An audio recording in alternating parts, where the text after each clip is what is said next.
Hey everyone, excited to be back for this week's edition of Frequently Asked Questions for Commercial Real Estate. In today's video, what I want to do is talk about a question that I got recently about some of the deal stories that I've been publishing on my different social platforms. And what they asked was, how do you structure your deal stories such that it can be a compelling deal story and ultimately showcases what you're trying to accomplish with prospective clients? And so in today's video, I'm going to explain what a deal story is, how you can incorporate it into your business, and ultimately how I do it on all the different platforms that I'm on. So before we dive in this video, I'd greatly appreciate it if you can like and subscribe to this channel.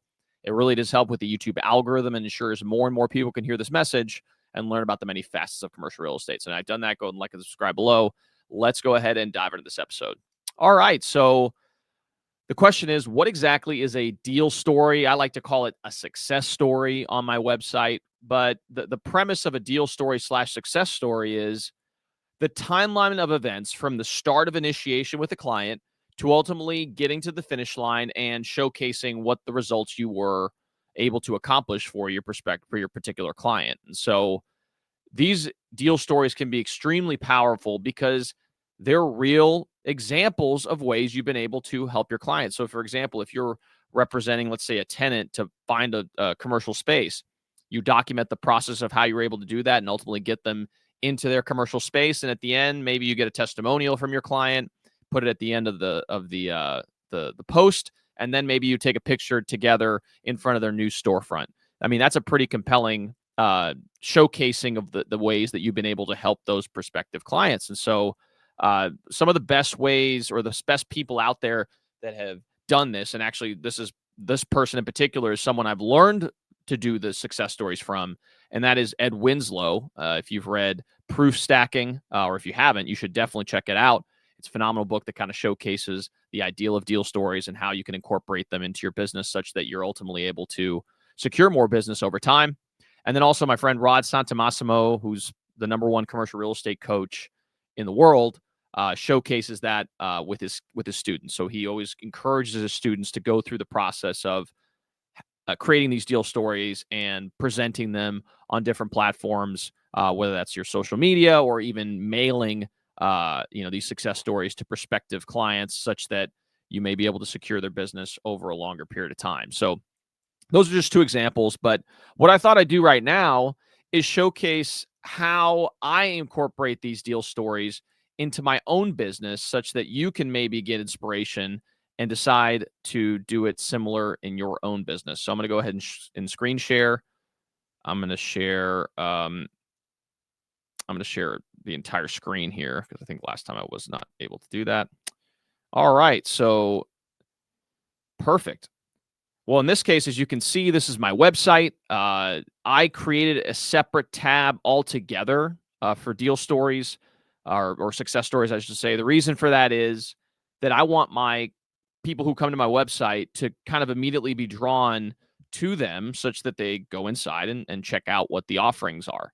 So in this case, as you can see, I have a long list of all the success stories that I've had that goes back really up until the beginning of my career. And this is not all the transactions. I typically focus in on transactions that are unique or ones that were of significance such that I was able to provide excessive value to my clients and ultimately help them achieve their goals. So as you can see here, one of the characteristics of the deal stories and the success stories that I put out is the title. So I try to make sure that the title itself is modified for SEO. So as you can see here, auto rental property for sale in New Albany, Indiana. That is a keyword, so that if someone were to be searching for that online, the hope is that over time, as I continue to build up my website and it continues to rank higher and higher, this could very well pop up in the early search history. Thus, if you're looking for auto rental properties in New Albany, Indiana, this may pop up, and as soon as you read it, the likelihood of you reaching out to me is relatively high. So again, structuring these deal stories to be optimized for search is also very important. So let's go ahead and dive into this particular success story so you can kind of see how I structure my deal stories. So as you can see here, retail building for sale in Smoketown. Smoketown's a sub market here in Louisville. So if you're looking for retail buildings in Smoketown, this may very well pop up on your feed. I'm a big proponent of using pictures. Pictures are worth 1,000 words. And so people usually like to see the building that's in question because, if I have a building that looks similar to this or maybe is in a similarity to this, it provides me with a visual representation of the way that you could potentially help me. So make sure that you have good images. From there, I take you through the deal story, right? I tell you where the property is. In this particular case, it was located in a submarket here called Smoketown. I provide context to what happened and what got my client interested in this particular property. He had been interested in it since mid 2024, and he'd been bouncing the idea back and forth about making an offer. The reason for this is because there was a large apartment development across the street, 343 units. A little further down the street, there's going to be another 400 units that are going to be developed. And right around the corner is the largest hospital system in the city, LuMed. So there's a lot to like about this particular pocket of this submarket. Along with that, I sold the building 2 doors down, and I sold it for a price that was well above what this particular building was listed for. So we thought there was some, arbitrage opportunity as far as the value is concerned. So that was one of the reasons for wanting to make a play at it. Initially, throughout this process, we talk about the negotiation piece. Because it's a vacant building, because it needed some work, we essentially had to talk to the owner about allowing us to put the property under contract contingent upon finding a tenant for the downstairs space. So I talk about that whole negotiation process and how I was able to convince the seller to allow us to do that. And then through that process, I talk about how I reached out a bunch of different tenants and ultimately got someone interested in the downstairs space, but at the end, it ended up falling apart. And therefore, we ended up telling the owner, hey, we're not going to be able to move forward because we weren't able to find a tenant, and we ended up going our separate ways. However, just 2 days later, the listing agent for the property reached back out to us and asked us if there was a price that we'd be willing to buy the property at. After some back and forth, we ultimately settled on a price that was amenable to both parties, and we continued to move on forward. And so I share the plans for the property, how we were able to overcome some title issues that actually were more the listing agent's obligation to remedy. But then on the financing side, we had to make sure that the lender understood what the value proposition of this building was, the long-term value that could be created, and how we were going to be able to stabilize the building post-closing. Because for vacant buildings, there's no income being produced, and banks are a little bit hesitant to do that. So you have to be able to present that to them and showcase why that would be the case for you. So again, we continued on this path, and ultimately we were able to close on the building. And at the end, we're going to be moving forward and trying to stabilize the downstairs with a retail tenant, and upstairs eventually there will be a residential development. Maybe it'll be apartments or maybe an Airbnb. That remains to be seen. But again, that's just the deal story of this particular property. And again, it's a compelling way to be able to present a story such that if someone's a adaptive reuse developer and they just so happen to stumble across this article, they're going to say, "Oh wow, Raphael knows how to do this because he's already gone through this process in the past." And so, again, creating these deal stories can be very beneficial and very helpful. Along with that, I always encourage people to try to create newsletters for their deal stories as well. There is a functionality on LinkedIn that allows you to create newsletters, and I created one specifically for deals completed. Now, you can name it whatever you want, but the premise is that I create or carbon copy these deal stories into my LinkedIn.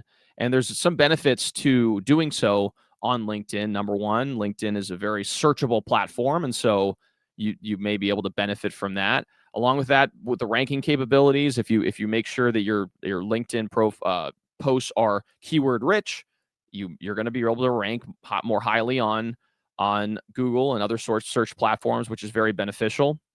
Along with that, there's push notifications for newsletters. So if you subscribe to my newsletter, you'll likely receive a notification every single time that a new deal has been posted. Therefore, you're going to be constantly re-engaging with my content over an extended period of time, which is ultimately how we, as real estate professionals, keep top of mind with people. And again, it's just another piece of content. So in this case, look, the post that I made about this particular adaptive reuse project that I just referred to earlier, it had 29 likes, 18 comments, was heavily engaged because I had a call to action within the post as well, and had well over 1,000 impressions. This one, for example, was one that we did where it was a 7,700 square foot office lease that we performed. As you can see, there's pictures are worth 1,000 words. Make sure you provide plenty of those. went through the deal structure, explained how we were able to help relocate this client after we helped them sell their 10,000 square foot office building. And ultimately now they're in a space where they can continue to operate their business and be happy for a long extended period of time. It's a win-win for everyone. And again, we talk at the end about how people who are looking to do something similar to reach out to us. And this same premise, you're going to copy and paste on all your different platforms. So and you can do a post on your Google My Business, right? You have the ad update functionality. And again, you should definitely keep your Google My Business page updated. You can create an Instagram post and you can post all these different pictures and share your deal story within your post. I mean, again, all these different ideas are ones that you should consider because it's going to be able to help you stay top of mind with prospective clients. And so hopefully you gain some value from this video. Hopefully this now kind of pushes you to consider creating deal stories for yourself, because I do think it could be a very powerful tool for you to be able to showcase your expertise over an extended period of time. If you guys are looking to buy commercial real estate and sell commercial real estate and lease commercial real estate in Louisville Metro or its surrounding areas, I'm a commercial broker in town. I'd be happy to help you with your search. My number is 502-536-7315, or you can reach me via email at raphael@sumcg.com. Along with that, if you guys like this channel, please, please, please like and subscribe. It makes a huge impact on our ability to reach a broader audience, and we obviously greatly appreciate the support. So thanks again so much for tuning in, and we'll see you all next time.